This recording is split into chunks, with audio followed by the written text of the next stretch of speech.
Sveiki, aš jums papasakojau, gal Facebooko skaitytojams papasakojau, kad pasodinau 3 eilutes svogūnų, labai buvo sunku. Ir čia nėra labai viskas idealiai, kad pagal visą teoremą, kad visos šaknės ištraukiamos. Čia iš tikrųjų buvo pievutė, bet kažkada dar anksčiau tai buvo daržai senelio, nes kieme ištręšta labai gerai.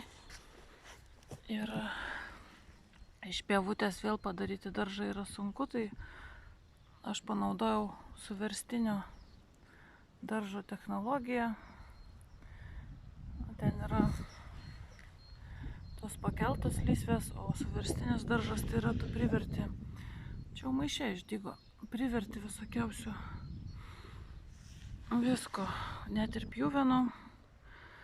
Augini bulves, cukinijas, pernai čia agurkai augo pakrašty labai puikiai. Ir tada pasidaro žemė. Dar čia sukasta buvo stipriai, dar bulvių radau.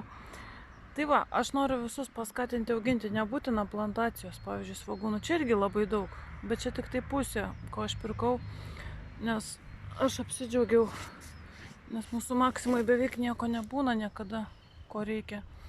Tai kai radau svogūnėlius, tai ir grėbiau. Va, kaip gražiai laiškučiai kalasi. Buvo sausa, kai pasodinau, galvojau, eisiu laistysiu, bet šią naktį lietutis nulijo. Tai va, tai nebūtina kažkokių tai plantacijų ir nebūtina sėdėti Facebook'ose ir verkti, kad mums kažkada už 55 metų uždraus auginti. Dabar niekas nedraudžia.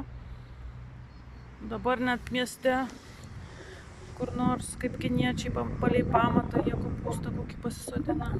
Galima svogūnus iš viso lovyje auginti. Dar kažkaip tai. Kas yra svogūnas? Svogūnas nuo 7 ligų saugūnas, o laiškai turi C vitamino. Laiškai dedami į salotas, galima juos susidžiovinti, kaip prieskonį pasidaryti, dėti į sriubas. Tai va, aš tai skatinu, jeigu nėra laiko, nėra jėgų, va, 3 eilutes pasidaryti. Čia lysvytė. Ir va, kaip gražu.